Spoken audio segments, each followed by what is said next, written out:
the talking point of the discussion of this video is customization.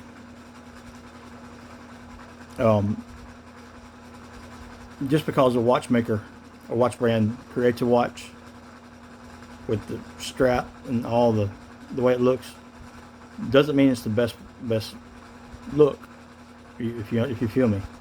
In other words, I don't care how generic these brands make watches, which they make them generic on purpose to market to the mass scale, to the majority. Most watches are generic. Look, they're bland. But you can do things by changing the straps, or just create the strap gap like I did, things of that nature to change it up and to make it look better. So the first one I want to talk about is I've gone back to this here, and I gotta alter that right there. As you see, that's driving me crazy. So I gotta replace that part right there, because you can see white, but act like that's not showing. So my Seiko's SLA-075, there's no doubt it looks good on the black rubber Hershey bar strap, but this is what looks good to me. And so I say that when I got it back on this strap, is actually, I think I lost weight. I think I'm down to 180 pounds. I had to go to the doctor. I've had so much, that's why I haven't posted in a while. I had so much against me. Every time I take 10 steps forward, I take 40 steps back. So I mean, I just, like 2 days ago, I was in an accident. Pretty sure it's the other person's fault, because I had the green light and they nearly T-boned me, hit the front end of my SUV. It's total. I'm stranded right now. So I've got to look for another vehicle, and thank the Lord, thank God that I'm okay. My neck hurts real bad.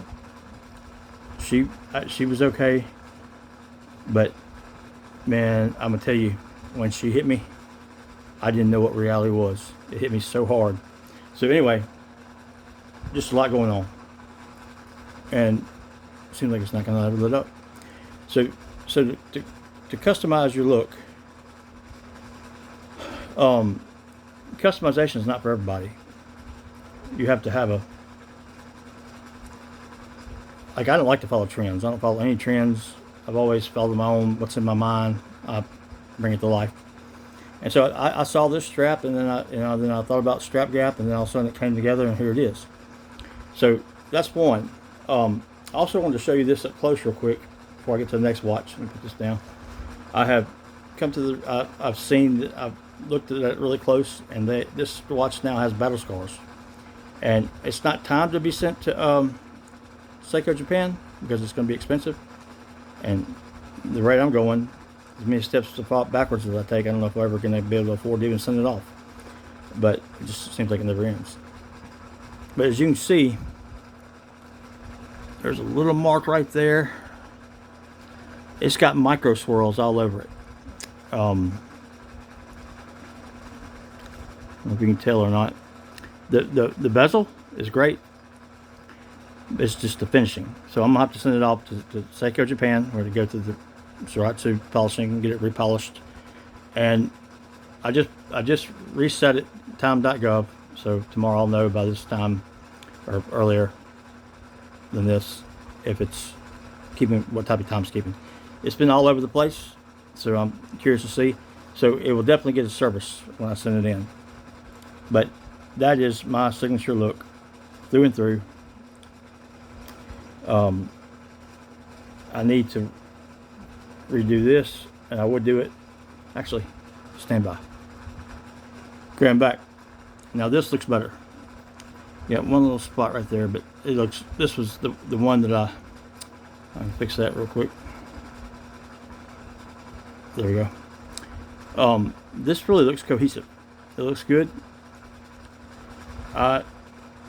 Again, I like the black rubber strap, but I like color. I have to have color.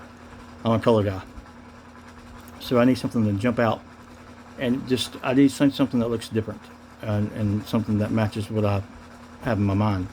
So this is it. I just was going to try to show you some of the battle scars it has. You can see that one right there. hard to tell. You can see a little bit. You can see a little battle scar right there. It looks like, if that's not, maybe adhesive. That's a little battle scar. So I would say that this was that would drive me crazy, but I've had it for 2 years, and I've worn it a lot. So it's going to be worn this way for a while, and until I can catch a break and take 40 steps forward and 0 steps back with whatever's going on and what I'm up against that I don't know. It just doesn't make sense to me. Like, I'm so overdue for a break. I don't even want to think about that. I mean, she hit me so hard. It's crazy. The second watch I want to talk about, so the SLA 075 Seiko. There's a shot. Fun watch. Highly recommend. To the gentleman who got one, hope you're enjoying yours. If you want strap gap done to it, shoot it to me. I'll do it for free. I'd like to sell strap gap, but if I'm not going to sell it, then I'll do it for free for a select few of you guys. If you get in touch with me, just let me know. If you got your favorite straight-in strap and want it to want strap gap on it, let me know. The other watch that I have had a blast with, and you can see the color in it, is the 111 SlowTide. Check out this beautiful NATO strap, and as you can see, it says something about dream in California. It's a different material than I've ever had in any NATO strap, but what I like about it, and as you can see, I've got strap gap on it just to match the outer edges. It's really not to fill in the gaps, because this has got wire lugs. So, but this is a solar quartz, my only solar watch I have. I've been wearing my Citizen Bilaba Precisionist, and I just thought about, and while I'm looking at this, I don't know if that's a battle scar, or if it is, that's just par for the course. There's definitely some scar in there. Looks like that's a little bit better. And I'm usually very careful with my watches, but you wear them day in, day out for 2 years straight, you're bound to going to get something on them. And this shiratsu polishing makes it the super hard coating. Outside of getting I'm assuming the dia shield is the same thing as super hard shiratsu polishing coating, but you usually see the dia shield on the titanium. But this watch, I've worn quite a bit, and there's not a scratch on it. This is not even ceramic. This is not even sapphire crystal. This is a acrylic, I believe.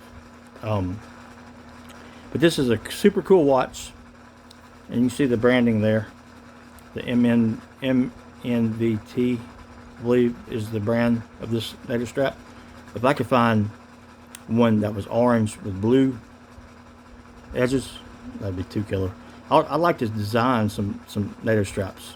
Anybody want to go in with me and half the capital? Let's do some designs. But I want to show you this watch, 42 millimeters, and put it on the wrist, and these are just two examples of how you can really drastically customize your watch to your vision. Not everybody's different, so not everybody will like this. I'm assuming not everybody will like this, because this was my vision. There's that look. I just like that the color pop that looks just killer. If I can get this straight here.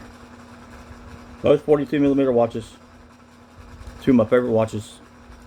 And that's it. I just wanted to go over these two because they're custom, to show you that. And I had this strap here to put. I wanted to put this strap. This is a brand new, genuine Seiko. Y'all tell me which model this goes on, because I couldn't get it to fit on my Marinemaster. This is a signed Seiko.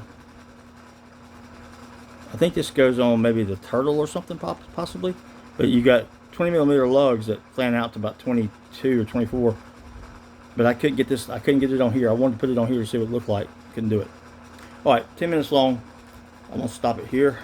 But anybody interested in this? Seiko 20mm, brand new, never worn. I tried to mount it, but I couldn't get the mount. I don't have anything to put it on. And if I don't catch a break pretty soon, then I guess I'm gonna just give them buying watches, because again, every time I take 20 steps forward, I take 10 steps back, or I take the same amount back. Don't get it. Maybe I need to go off and volunteer and go to help people, you know, and just volunteer my time.